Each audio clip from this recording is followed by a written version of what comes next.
बुद्ध की देवता रिद्धि सिद्धि दाता भगवान श्री गणेश को प्रणाम करता हूँ। माँ शारदा को प्रणाम करता हूँ। इष्ट देवी माँ घाटे रानी को प्रणाम करता हूँ। नमस्कार विद्यार्थियों, मेरा नाम राज सिंह आडा है। आरएस एजुकेशन चैनल पर मैं आप सभी का हार्दिक स्वागत करता हूँ। और जैसा कि आप मेरे पीछे बोर्ड पर देख ही रहे हैं, आज की जो क्लास है मैं मनोविज्ञान से संबंधित लेकर आया हूँ। मनोविज्ञान में एक टॉपिक आता है विकास के सिद्धांत। वहां पर आज हम पढ़ेंगे नैतिक विकास का सिद्धांत। इससे पहले संज्ञानात्मक विकास सिद्धांत है और पारिस्थितिक परक सिद्धांत मैं आपको करवा चुका हूं। और जीन पियाजे का संज्ञानात्मक विकास सिद्धांत, अगर वो क्लास आपने नहीं देखी तो जरूर देखें। जीन पियाजे का संज्ञानात्मक विकास सिद्धांत भी मैंने कंप्लीट करवा दिया है। आज हम पढ़ेंगे लॉरेंस कोहलबर्ग का नैतिक विकास का सिद्धांत। उससे पहले मैं आपको एक मैसेज देना चाहूंगा कि अगर आप किसी भी अध्यापक भर्ती परीक्षा की तैयारी कर रहे हैं, चाहे रीट, चाहे सीटेट, टेट, किसी भी स्टेट का एग्जाम हो, उसमें ये सिलेबस में जरूर आते हैं विकास का सिद्धांत। दूसरा, चाहे फर्स्ट ग्रेड टीचर की वैकेंसी हो, चाहे सेकंड ग्रेड की हो, चाहे थर्ड ग्रेड टीचर की वैकेंसी हो, राजस्थान में तीनों एग्जाम वैकेंसी में ये सिलेबस में नैतिक विकास का सिद्धांत होता है और ये जरूर आता है। और ये इंपॉर्टेंट सिद्धांत है। जैसे जीन पियाजे हुआ, लॉरेंस कोहलबर्ग हुआ, यूरी ब्रोनफेल्ड-ब्रेनर का सिद्धांत हुआ, ये इंपॉर्टेंट है। यहां से प्रश्न जरूर बनते हैं, इसलिए इनको बारीकी से पढ़ना बहुत जरूरी हो जाता है। या जिस जगह हमें पता है वहां से क्वेश्चन आएगा तो फिर उसकी तैयारी भी हमें अच्छी करनी चाहिए। चलिए शुरू करते हैं कि रख हौसला वो मंजर भी आएगा, प्यासे के पास चलकर समंदर भी आएगा, यूं थक कर ना बैठे मंजिल के मुसाफिर, मंजिल भी मिलेगी, मजा भी आएगा। कोहलबर्ग का नैतिक विकास का सिद्धांत, moral development theory of Lawrence Kohlberg. Lawrence Kohlberg मूलतः अमेरिका के थे। इनका नाम, पूरा नाम लॉरेंस कोहलबर्ग। हर मनोवैज्ञानिक का पूरा नाम हमें याद होना बहुत जरूरी। पूरा नाम है इनका लॉरेंस कोहलबर्ग। जन्म इनका 25 अक्टूबर 1927 को न्यूयॉर्क, अमेरिका में होता है। अमेरिका के न्यूयॉर्क शहर में होता है। डेथ इनकी 19 जनवरी 1987 को होती है। ये फैक्ट है इनसे रिलेटेड। सिद्धांत, इन्होंने जो सिद्धांत प्रतिपादित किया, इन्होंने जो थ्योरी डेवलप करी, इसका नाम है नैतिक विकास का सिद्धांत, moral development theory of A learner. कब दिया? 1965 में। नैतिक विकास का सिद्धांत कब दिया? 1965 में दिया। 1965 में। अब उसमें संशोधन करते हैं 1981 और 1984 में, अपने ही सिद्धांत में कुछ नई चीजें ऐड कर देते हैं, संशोधित कर देते हैं। आगे चलते हैं। इनकी फेमस बुक्स कौन कौन सी है? तो meaning and measurement of moral development. Name याद रखना, ये इंग्लिश में नेम लिखे हुए थे, मैंने थोड़ा इनको ट्रांसलेट इनके हिंदी लेटर्स में लिख दिया ताकि आप लोग अच्छे से पहचान जाए। The philosophy of moral development, दूसरा the psychology of moral development. ये 3 बुक्स है जो लॉरेंस कोहलबर्ग ने लिखी है साइकोलॉजी पे। इन बुक्स का नाम याद रखना है। रीड, जिस भी सब्जेक्ट, जिस भी एग्जाम में साइकोलॉजी अगर उसमें आती है, पूछी जाती है एग्जाम में, तो वहां पर एक क्वेश्चन साइकोलॉजिस्ट की बुक से संबंधित जरूर आता है। इसीलिए हमें पता होना चाहिए कौन सी बुक किस रचयिता की है। इसलिए साइकोलॉजी की तैयारी करते टाइम पे 4-5 खाली पेज लेकर आपको उसमें बुक्स के नेम और उनका जो रचयिता है उसका नेम, राइटर का नेम और बुक्स किससे संबंधित है। जैसे ये बुकें हैं तो ये किससे संबंधित है? मॉरल डेवलपमेंट से संबंधित बुकें हैं, क्योंकि लॉरेंस कोहलबर्ग ने मॉरल डेवलपमेंट के फील्ड में ही वर्क किया था, इसलिए इनकी बुकें उससे रिलेटेड है। आगे चलते हैं। इनके अनुसार नैतिक विकास विशिष्ट से सामान्य की ओर होता है। ये सिंपल सी बात है। विकास के संबंध में भी यही कथन लागू होता है कि विकास विशिष्ट से सामान्य की ओर होता है। आगे 10 से 16 वर्ष तक के 72 बच्चों को प्रयोग किया। ये नैतिक विकास की थ्योरी देने के लिए इन्होंने जो प्रयोग किए हैं, रिसर्च किए, वो किस पे किए हैं? 10 से 16 साल के बीच के जो बच्चे, 10 to 16 ईयर के बीच में जो बच्चे थे, उनको एक नैतिकता की कहानियां सुनाते थे।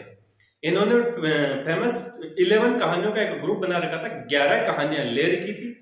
वो कहानी बच्चों को सुनाने के बाद बच्चों का साक्षात्कार लेते और फिर उनसे सवाल पूछते थे। उस कहानी से संबंधित सवाल पूछते थे, इस कहानी में क्या अच्छा है, क्या बुरा है। फिर बच्चे जो उसका जवाब देते, उसके आधार पर वो उनका नैतिक विकास नोट करते जाते थे कि इस बच्चे में क्या क्या क्वालिटी है, इसमें क्या क्वालिटी है, इसकी सोशल क्वालिटी क्या है, इसकी इमोशनल क्वालिटी क्या है। ये इस टाइप से नोट करते जाते थे। तो इनकी जो फेमस कहानी, 11 कहानियां सुनाते थे, उनमें एक फेमस कहानी है हिंज की, हाइंज कहानी, हिंज भी कहते हैं। हिंज कोई एक गरीब मछुआरा हुआ करता है, उसकी बीवी को कैंसर हो जाता है। कैंसर या ऐसी कोई भयानक बीमारी हो जाती है, जब वो उसे लेकर हॉस्पिटल में इलाज करवाने जाता है। हिंज जब अपनी बीवी को लेकर हॉस्पिटल में इलाज करवाने जाता है तो इलाज में दवाइयों का खर्चा बहुत महंगा था। डॉक्टर्स बताते हैं कि इसकी केवल एक ही दवा बनी है जो कोई लैब है, फार्मास्यूटिकल कंपनी है, उसमें वहां पे बनी है, वहां से तुम वो दवाई ले आओ, तुम्हारी बीवी की जान बच जाएगी। अब हिंज उस कंपनी में जाता है, कंपनी के पास केवल एक ही सैंपल होता है, कंपनी उसकी रेट 10 गुना बढ़ा देती है। कंपनी अपनी दवाई की 10 गुना रेट बढ़ा देती है, उतना पैसा हिंज के पास होता नहीं। हिंज उनसे रिक्वेस्ट करता है कि आप मुझे ये दवाई अभी दे दें, जितने पैसे मेरे पास है वो तो अभी ले ले, बाकी के पैसे भी मैं आपको दे दूंगा। एग्रीमेंट कर लिया, 1 ईयर 2 ईयर 1 मंथ 2 मंथ, फिर भी वो कंपनी देने को तैयार नहीं हुई। कंपनी ने शर्त रख दी, हमें तो बस इसका इतना पैसा चाहिए और लेते टाइम अभी चाहिए, नहीं तो तू नहीं कोई और देगा। अब हिंज इस टाइम पे दुविधा में आ गया कि करे तो क्या करे, बीवी की जान बचाना भी जरूरी, दवाई लेना भी जरूरी, मगर दवाई लेने के पास जितना पैसा चाहिए उतना पैसा है नहीं। अब हिंज के सामने दुविधा ये थी, कंपनी कम पैसों में देने को तैयार नहीं, कंपनी पैसा ड्यू रखने को तैयार नहीं। अब हिंज अपनी बीवी की जान भी बचाना चाहता है, मगर उसके पास उतना पैसा भी नहीं है, तो मजबूरन हिंज उस दवाई को चुरा लेता है और चुरा कर ले जाता है और अपनी बीवी को लगा देता है। अब कोहलबर्ग ये कहानी बच्चों को सुनाते हैं और फिर बच्चों से क्वेश्चन पूछते हैं कि बताओ हिंज ने चोरी करी वो सही थी या गलत थी, हिंज को चोरी करना चाहिए था या नहीं करना चाहिए था। तो इस पर बच्चे क्या राय देते हैं, बच्चे इस पर क्या राय देते हैं, उसी से उनके नैतिक विकास का स्तर कोहलर मापते थे। तो इस प्रकार की 11 कहानियां उन्होंने डिसाइड कर रही थी, 11 कहानियां सुनाते, बच्चों से प्रश्न पूछते, साक्षात्कार करते और नैतिक विकास के स्तर का पता लगाते। नैतिक, अब इन्होंने जो सिद्धांत दिया, इन्होंने जो नैतिक विकास का सिद्धांत दिया, सिद्धांत की 6 अवस्थाएं बताई, उन 6 अवस्थाओं को 3 स्तरों में बांटा है। कुल अवस्थाएं 6 है, उनको 3 स्तरों में बांटा है। उसको उल्टा भी लिख सकते हैं, इन्होंने नैतिक विकास के 3 स्तर बताए और उसको 6 अवस्थाओं में बांटा है। यह 6 अवस्थाओं को 3 स्तरों में बांटा है, एक ही बात है। अब पहला स्तर कौन सा है, तो प्री कन्वेंशनल स्टेज, इंग्लिश में नेम था, मैंने इसको हिंदी में करके लिख, प्री कन्वेंशनल स्टेज, इसी को पूर्व पारंपरिक अवस्था भी कहते हैं, पूर्व परंपरागत अवस्था भी कहते हैं। इसमें जो एज ग्रुप है वो 4 से 10 साल, इसमें 4 से 10 साल के बीच के बच्चे आते हैं। अब उनकी नैतिकता की स्थिति क्या रहती है उन बच्चों में, उनका मोरल डेवलपमेंट कितना होता है, तो इसकी पहली स्टेज उन्होंने रखी है, पहली अवस्था जो पहली स्टेज जो उन्होंने रखी है, आज्ञा व दंड की अवस्था। आज्ञा व दंड की अवस्था से मतलब कि इस एज में बच्चा कितना नैतिक है, वो आपकी आज्ञा इस वजह से मानता है कि उसको दंड न मिले, उसको दंड न मिले, बस इस वजह से आज्ञा मानता है, और कोई नैतिकता नहीं है। ये नहीं कि वो कहते ही काम कर लेगा, ये कर लेगा, वो नहीं, बस वो इसीलिए काम करता है कि उसको दंड नहीं मिले, उसको डांट नहीं पड़े, मम्मा की, डैडी की, टीचर्स की डांट नहीं सुननी पड़े, इस वजह से काम कर लेता है। पहले स्टेज उन्होंने ये किया, आज्ञा व दंड की। इसी स्तर पर, इसी पूर्व प्री कन्वेंशनल स्टेज पर, इसी स्टेज पर उन्होंने दूसरी जो अवस्था रखी वो है अहंकार की अवस्था। बच्चे में अहम आ जाता है, ये मेरा है, मैं नहीं दूंगा, मेरे पापा, मेरी मम्मी, मेरी दादी, मतलब बच्चों में ये अहम आ जाता है, अहंकार की अवस्था है। इस टाइम पर बच्चों में अहंकार हावी रहता है। अब दूसरे नंबर पर आया conventional stage, pre conventional, conventional और पोस्ट कन्वेंशनल, 3 नेम याद रख लेने। कन्वेंशनल स्टेज को भी 2 स्टेज में डिवाइड किया। कन्वेंशनल स्टेज परंपरागत अवस्था, पारंपरिक अवस्था, इसको भी 2 अवस्थाओं में बांटा है।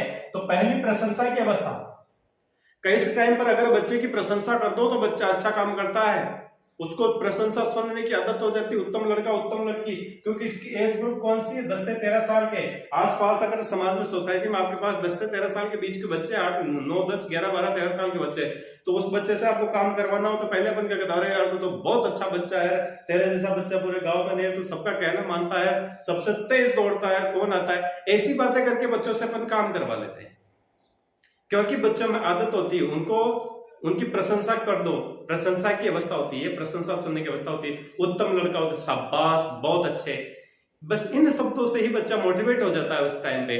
तो ये स्टेज है प्रशंसा की अवस्था। दूसरा सामाजिक व्यवस्था के प्रति सम्मान की अवस्था। इस एज में बच्चों को नैतिक बातें, मोरल थिंग्स सिखाई जाती है, मोरल वैल्यूज सिखाई जा सकती है, जैसे अपने से बड़ों को विश करना, गॉड को विश करना, घर पर कोई गेस्ट आए तो उनका वेलकम करना, जैसे जानवरों को बिना काम नहीं मारना। ये चीजें बच्चों को हम मोरल वैल्यूज सिखाते हैं। सच बोलने की आदत डेवलप करना, ये हमारे सोसाइटी में जो व्यवस्था बनी हुई है, हमारे समाज में जो व्यवस्था बनी हुई है, उसके प्रति बच्चों में सम्मान पैदा हो जाता है। इसीलिए इसको सामाजिक व्यवस्था के प्रति सम्मान की अवस्था कहते हैं। जैसे कभी हम गलती से हम भी कर देते फिर बच्चे अपने को टोक लेते हैं, बच्चे बातों को बहुत जल्दी पकड़ते हैं। तो ये हो गया सामाजिक व्यवस्था के प्रति सम्मान की व्यवस्था। थर्ड नंबर की जो स्टेज है post conventional stage, third number की जो स्टेज है वो है post conventional stage. Post conventional stage, इसमें उत्तर पारंपरिक अवस्था, इसकी एज 13 साल के बाद, 13 साल के बाद मतलब 13 साल के बाद की एज मतलब किशोरावस्था में आ गया। अब किशोर के क्या क्या गुण है, किशोरों के गुण क्या क्या है किशोरावस्था में, देखिए आप 13 से 18 साल की एज में बच्चे क्या काम करते हैं। तो सबसे पहले इसको बोला कि सामाजिक समझौते की अवस्था, इस टाइम तक बच्चे को समाज के साथ समझौता करना पड़ जाता है, समझौता करना सीख लेता है, जो गतिविधियां उसकी सही नहीं है वो उनको समाज के अकॉर्डिंग करना सीख लेता है। उसको पता चल जाता है यार परिवार में अगर मैं ज्यादा जिद करूंगा ये करूंगा तो मेरी पिटाई लगेगी, और वो जिद करना छोड़ देता है। उसको पता है कौन सी चीज मेरे लिए जरूरी है तो मैं उसके लिए जिद करूं, कौन सी चीज मेरे लिए जरूरी नहीं मैं इसके लिए जिद नहीं करूं। उसको पता लग जाता है कि आज पापा का जैसे स्पेशली कोई काम है, पापा बाहर जा रहे हैं तो मुझे जिद नहीं करनी चाहिए कि मैं इनके साथ नहीं जा सकता, क्योंकि बाल्यावस्था में तो बस वो जिद करके बैठ जाए तो साथ लेके जाना ही पड़ता है। बट इस अवस्था तक आते आते उसमें मोरल वैल्यूज डेवलप हो जाती है, वो कुछ सीखने लग जाता है, अच्छे बुरे का उसको पता लगने लग जाता है। सामाजिक समझौते की अवस्था कहते हैं इसको, वो समझौता करने लग जाता है। दूसरा विवेक की अवस्था, ये सबसे उच्चतर स्तर है, विवेक की अवस्था और सबसे उच्चतर स्तर है। विवेक उसमें धैर्य धारण करने लग जाता है, अपने गुस्से पर अपनी समझ मेरे लिए कौन सा भविष्य में मेरे लिए कौन सा काम अच्छा होगा, मुझे अभी क्या करना चाहिए क्या नहीं करना चाहिए, मेरे इस कृत्य से मेरे सोसाइटी पर मेरे फैमिली पर क्या असर पड़ेगा, अगर मैं चोरी करता हूं मेरे समाज मेरे परिवार का नाम बदनाम हो जाएगा, अगर मैं फेल हो गया तो बदनाम हो जाऊंगा, मेरे पेरेंट्स का नाम बदनाम हो जाएगा। तो ऐसी गुण डेवलप हो जाते हैं, इसलिए इसको कहते हैं विवेक की अवस्था। यहां तक हो गया। ये कोहलबर्ग का नैतिक विकास का सिद्धांत था जो उन्होंने 1965 में प्रतिपादित किया था। कब किया था? 1965 में जो सिद्धांत दिया था वो ये थी। अब इसमें कंप्लीट है, आगे चलते हैं। कोहलबर्ग ने, लॉरेंस कोहलबर्ग ने 1984 में संशोधन कर 5 अवस्थाएं दी जो वर्तमान में प्रचलित है। इसी सिद्धांत को लॉरेंस कोहलबर्ग ने 1984 में थोड़ा संशोधित किया है, मॉडिफाई किया, संशोधित करके नई 5 अवस्थाएं दी। इसमें 6 अवस्थाएं दी थी, 3 स्तर और 6 अवस्थाएं दी थी। यहाँ पर नई 5 अवस्थाएं दी जो अभी वर्तमान में प्रचलित है, वर्तमान में ज्यादातर ये प्रचलित है। सबसे पहली कौन सी थी? पूर्व नैतिक अवस्था, प्रीमोरल स्टेज, जन्म से 2 वर्ष, स्व केंद्रित अवस्था, सेल्फ सेंटर्ड स्टेज 3 से 6 वर्ष, परंपराओं को धारण करने की अवस्था, कन्फर्मिंग कन्वेंशनल स्टेज 7 से 12 वर्ष की है। इसमें आधारहीन आत्मचेतना अवस्था और आधार युक्त आत्मचेतना अवस्था, सभी अवस्थाओं का हिंदी और इंग्लिश में दोनों में नेम जरूर याद रखें। अब शुरू करते हैं पूर्व नैतिक अवस्था, जन्म से 2 वर्ष। अब एज ग्रुप भी जन्म से 2 वर्ष, तो इस एज में बच्चे से क्या नैतिकता की उम्मीद करोगे आप? नैतिक गुण का इस टाइम तक विकास होता ही नहीं है, बच्चे में कोई नैतिकता नहीं होती इस टाइम पे। इस टाइम तक जन्म से 2 वर्ष तक नैतिकता का अभाव पाया जाता है।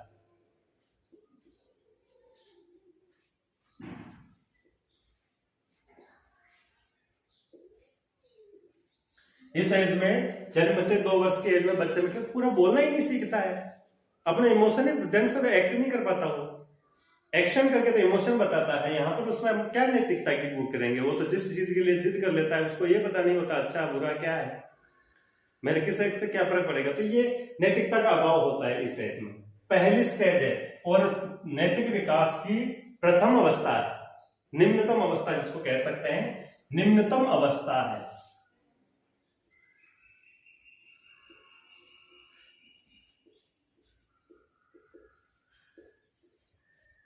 उसके बाद दूसरे नंबर पर है स्व केंद्रित अवस्था, सेल्फ सेंटर्ड स्टेज। ये एज ग्रुप है 3 से 6 वर्ष, मतलब नर्सरी एलकेजी यूकेजी में पढ़ने वाले बच्चे।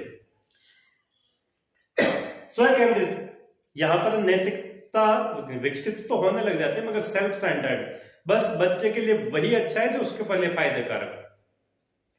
यहां पर नैतिकता एक बच्चे के लिए वही अच्छा है जो उसके लिए फायदेकारक है। आत्म केंद्रितता की भावना मिलती है।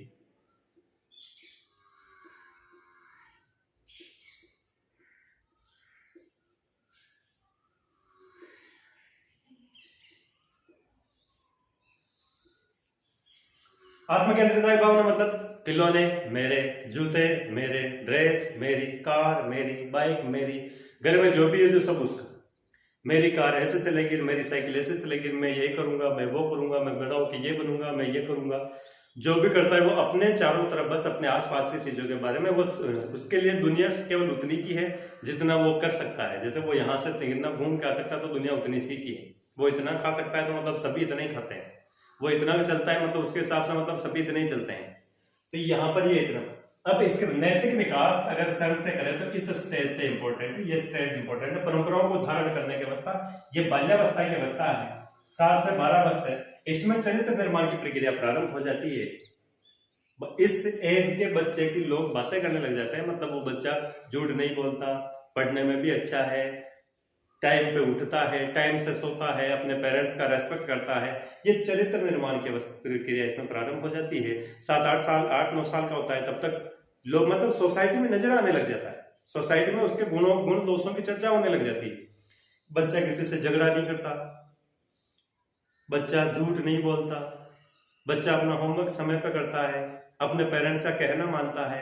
तो ऐसी चीजें बच्चे में आना शुरू हो जाती है और परंपराओं को धारण करने लग जाता है। जो परंपराएं मतलब जो समाज में परंपराएं बनी हुई है, समझ हम सब सोसाइटी में रहते हैं, समाज में रहते हैं, समाज की कुछ परंपराएं होती है, जैसे बड़ों का आदर करना, आए हुए मेहमान का सम्मान करना, घर पर आए हुए मेहमान का सम्मान करना, सुबह शाम अपने आराध्य देव होते हैं उनकी पूजा करना, किसी निर्दोष को नहीं मारना, झूठ नहीं बोलना, चोरी नहीं करना, धोखा नहीं देना, ऐसे कुछ सामाजिक व्यवस्थाएं हैं। इन सामाजिक व्यवस्थाओं के प्रति वो सम्मान करने लग जाता है। परंपराएं जो है परिवार के, जैसे मेरे घर में पूजा की प्रणाली क्या है, मैं किस देवी देवता की पूजा करता हूँ, मैं कैसे करता हूँ, तो वो भी वैसे ही करना सीख जाता है। मैं अपने फैमिली से, मेरे पेरेंट्स से मेरा व्यवहार कैसा है, वो वैसा ही करना व्यवहार सीख जाता है। तो ये परंपराएं हैं, उनको धारण करने के लिए यहाँ पर चरित्र निर्माण की प्रक्रिया प्रारंभ हो जाती है। इसके बाद आधारहीन आत्मचेतनावस्था, ये 13 से 18 वर्ष किशोरावस्था, तनाव, तूफान, संघर्ष। स्टैनली हॉल ने कहा था, याद कर लें, संघर्ष और तूफान का काल।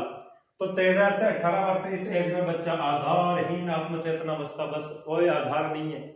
बच्चा सपने देख रहा है, बड़ा होऊंगा, फौज में जाऊंगा, ये बनूंगा, 10-10 दुश्मन मारूंगा, ये करूंगा, वापस आऊंगा, प्रेसिडेंट मुझे प्राइज देंगे। इन बातों का कोई आधार ही नहीं है भाई साहब। आप पढ़ रहे हैं, आप सोच रहे हैं, आपको पता है फौजी बनने के लिए क्या करना होता है। आर्मी में जाने के लिए पहले आपको अच्छी एजुकेशन लेनी पड़ती है, उसके बाद में आपको फिजिकली फिट होना होता है, आपको रनिंग करनी पड़ती है, लॉन्ग जंप, हाई जंप। इनके कोई मतलब नहीं, ये तो उसके माइंड में है नहीं। सोचता है मैं डॉक्टर बनूंगा, इतने पैसे कमाऊंगा, बंगला गाड़ी वगैरह सब लूंगा, पर अभी उसका ये आधार पता नहीं है कि डॉक्टर बनते कैसे हैं। डॉक्टर बनने के लिए कितनी पढ़ाई करनी पड़ती है, कितनी रातें जागना पड़ता है। तो ये एज है आधारहीन आत्मचेतनावस्था। फटाफट जल्दी से गुस्सा आ जाता है, जैसे किसी ने कुछ बोलते हटावट, गुस्सा माइंड में सोच लगे, इसको मार दूंगा, ये कर दूंगा, वो कर दूंगा। पहले सोच बाहर तो निकल घर से, पता तो लगे तुझे कि मारना पीटना कैसा होता है।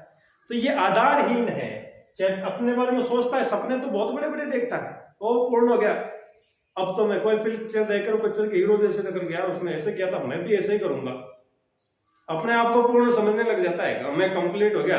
और है तो अभी 13 साल का, 14 साल का, 15 साल का, कहां से कर लेगा भाई, वो 50 साल का है, उसने कितने साल संघर्ष किया है, तब जाके इस स्टेज पर पहुंचा है। इन बातों से कोई लेना देना नहीं, अपने आप को पूर्ण समझने लगा, अपने आप को सर्वे सर्वा, मेरा ही मत सर्व, मेरा ही मत सत्य है, बस ये मानने लग जाते हैं। तो पूर्णता की इच्छा की तरह संतुष्ट रहते हैं। जब पता लग जाता है ऐसा नहीं कर सकता था, संतुष्टि रहती है उनमें। आगे चलते हैं, फिफ्थ नंबर की जो स्टेज दी है वो है आधार युक्त आत्मचेतनावस्था। ये 18 वर्ष के बाद में, इस टाइम तक बच्चे में ये जो नैतिक विकास की सर्वोच्च अवस्था है, नैतिक विकास की उच्चतम अवस्था है।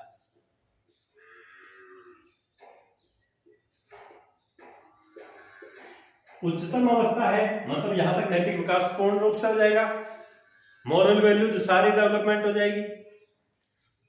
जैसे पेरेंट्स का रेस्पेक्ट करना है, जो फैमिली वैल्यूज है वो भी, जो सोशल वैल्यूज है वो भी, और जो नेशनल वैल्यूज है, मुझे अपने देश का सम्मान करना चाहिए, राष्ट्रगान का सम्मान करना चाहिए, वो भी वैल्यूज उसमें डेवलप हो जाते हैं। और सेल्फ सेंटर्ड वैल्यूज, खुद की अपनी आपकी भी वो वैल्यू बना, मेरा ये सिद्धांत में ये नहीं करता, आपने देखा होगा, सुना होगा, मेरा ये सिद्धांत, लोग भी बधाई करने लग जाए कि वो भाई साहब वो ऐसा नहीं कर सकता, मतलब वो अपने भी वैल्यूज डेवलप कर लेता है। ये इस स्टेज पे आके, तो ये 5th स्टेज होगी। इस टाइप से 5 स्टेज है। पूर्व नैतिक अवस्था जन्म से 2 वर्ष तक, स्व केंद्रित अवस्था 3 से 6 वर्ष तक, परंपराओं को धारण करने की अवस्था 7 से 12 वर्ष तक, आधारहीन आत्मचेतन अवस्था 13 से 18 वर्ष तक, आधार युक्त आत्मचेतन अवस्था 18 वर्ष के बाद ये लॉरेंस कोहलबर्ग का नैतिक विकास का सिद्धांत इसी के साथ समाप्त होता है। अब क्वेश्चन कैसे आएंगे ये भी देख लें। पढ़ना ही पढ़ना जरूरी नहीं है, एक तो समझने में आना चाहिए, और दूसरा उसमें से प्रश्न कैसे बनेंगे, क्योंकि हमारे पेपर में आते हैं ऑब्जेक्टिव क्वेश्चन, पूरा पढ़ के चले गए वहां के थोड़ी थोड़ी ना लिखनी है। अब क्वेश्चन कैसे, क्वेश्चन ये बनते हैं, लॉरेंस कोहलबर्ग के नैतिक विकास के सिद्धांत के आधार पर बताइए कि किस उम्र के बच्चे या किस अवस्था में बच्चे में आज्ञा व दंड की भावना होती है। या अगर दूसरा तरीका आएगा तो एक बच्चा क्लास में फर्स्ट आता है और घर जाता है, एक 7 साल का बच्चा क्लास में फर्स्ट आता है, घर जाता है, उसका पापा उसको कहते हैं बहुत अच्छा बेटा, बहुत अच्छा, शाबाश बेटे, और बच्चा कहता है पापा अगले साल मैं और ये करूंगा। तो बताइए लॉरेंस कोहलबर्ग के अनुसार वो नैतिक विकास की किस अवस्था में है? ऐसे क्वेश्चन बनते हैं। फिर दूसरा, नैतिक विकास के सिद्धांत के लॉरेंस कोहलबर्ग द्वारा प्रतिपादित नैतिक विकास के सिद्धांत के संबंध में कौन सा कथन सत्य नहीं है? तब ये पूरा आपको याद होना चाहिए और तभी जाकर आप उसमें सही आंसर दे सकते हैं। आप मेरे साथ जुड़े, पढ़े, गारंटी के साथ कहता हूं, psychology 30 out of 30, Hindi grammar 30 out of 30, GK मेरी तो पूरी कोशिश रहेगी पूरे में से पूरा लाने की। देखो कोई भी टीचर ये नहीं कहता, मैं ये कह रहा हूं 30 out of 30, it means notebook मैं चेक नहीं करने वाला हूं, आपका पेपर मैं नहीं लेने वाला हूं, बट मैं आपको इतना कॉन्फिडेंस दे दूंगा, मैं आपको इतना सॉलिड प्रिपेयर करवा दूंगा कि आप पेपर ही ऐसा करके आएंगे कि आपको खुद को विश्वास होने लगेगा यार मेरे पूरे में से पूरे मार्क्स आ सकते हैं। ऐसी जोश और जुनून के साथ वापस अगले वीडियो में मिलते हैं, तब तक के लिए जय हिंद, जय भारत।